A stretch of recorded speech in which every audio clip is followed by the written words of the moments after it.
Abonnez-vous sur notre chaîne YouTube Kadhafi Moumoudi pour ne rien manquer. Comme premier vice-président de l'Assemblée nationale de la RDC,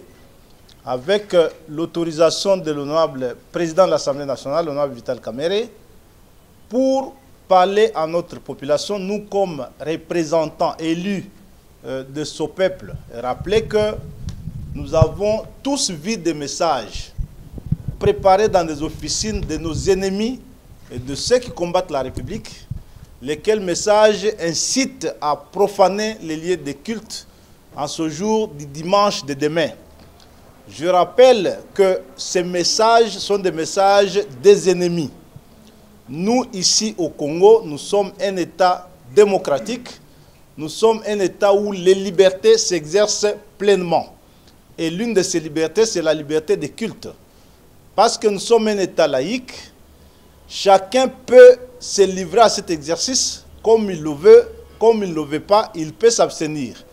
On n'a invité personne dans des églises de force et nous n'avons pas besoin que quelqu'un se lève demain dimanche pour aller perturber la quiétude de ceux qui ont choisi de glorifier leur Dieu. Et cela concerne toutes nos églises, l'église catholique, les églises protestantes autant, l'islam, les églises de réveil. Parce que le droit à la différence est l'un de nos droits consacrés, il est autant consacré par notre constitution. La tolérance, elle est une règle d'or dans la démocratie. Et donc, il faut que demain, tous ces gens qui lancent ces messages les arrêtent dès ce soir et que nous insistons auprès de notre population que chacun se rende à sa prière. Comme d'habitude, je le ferai autant demain matin. Je vais prier, je vais aller à ma messe du matin et que notre population doit rester vigilante pour que tout celui qui tenterait de perturber la quiétude des lieux de culte soit interpellé, jugé et condamné sévèrement. Et cela vaut autant pour le respect dû aux serviteurs de Dieu, qu'ils soient catholiques, protestants et autres. Nous refusons donc d'exprimer nos différences par la violence. Et ce que j'ai dit est aussi la culture de notre président de la République, issu de l'UDPS, ce parti qui reste la seule force représentative de ce pays à ne jamais tenter l'aventure des armes et de la violence pour accéder au pouvoir. Et donc, il n'est pas de notre ADN et de notre culture de recourir à la violence pour exprimer nos différences et nos mécontentements lorsqu'il y en a. Et donc, demain,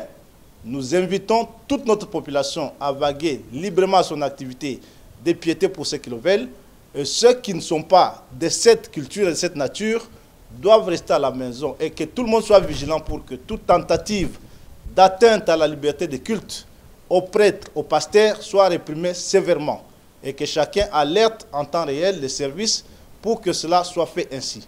Nous vous demandons donc de rester calme, de ne pas subir l'influence de ces messages de nos ennemis, ceux qui agressent le Congo, qui sont aujourd'hui en train d'utiliser certains esprits faibles parmi nous pour tenter de créer la psychose dans la population. Et donc, demain, nous nous rendrons à l'église, moi compris, et comme d'habitude, nous veillerons à ce que tout celui qui tenterait une telle aventure soit sévèrement réprimé. Abonnez-vous sur notre chaîne YouTube Kadhafi Moumoudi pour ne rien manquer.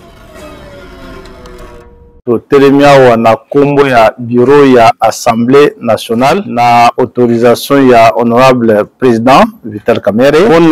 kosolola na population na biso lokola ba représentant légitime na ye koyebisa bandeko na biso nyonso ba congolais awa na Kinshasa pe bisika mosusu bazwami na Congo mobimba ete message oyo ezali kotambola oyo ezali kobengisa batu ona bakende kosabote balie ya culte ba église ezala catholique ezala ba église protestante to ba église mosusu ezali message ya banguna ya mboka ya Congo ezali message oyo esalemi na ba laboratoire ya bapaya oyo bazali koyina Congo oyo bazali kosala effort nyonso bacha mobulu na mboka message wana ezali message oyo biso toboyi lolenge mokonzi ya mboka aboyi yango na yango tozali kosenga awa ke Congo na biso na ndenge ekomami na buku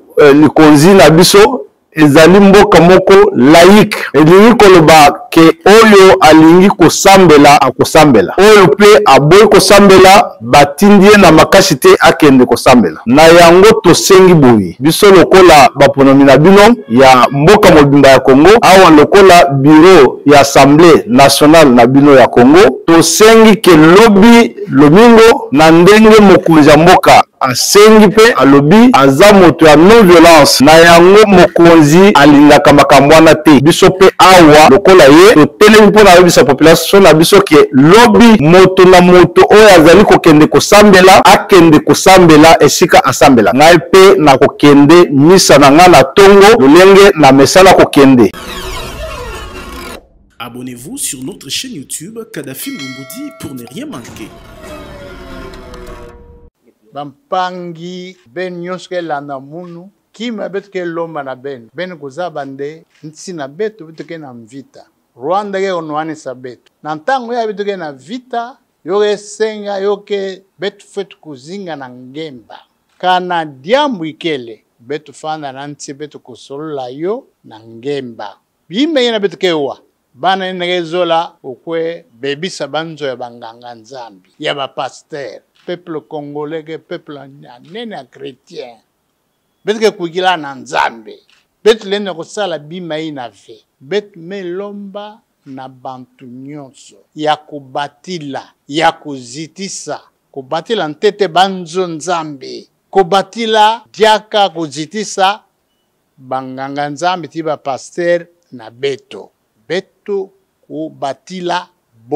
boke sala kisaluina sam na betu sam na lukumu ya ntoto na betu baineke kota na banzila yambi boke landa bambeni na betu na kusonika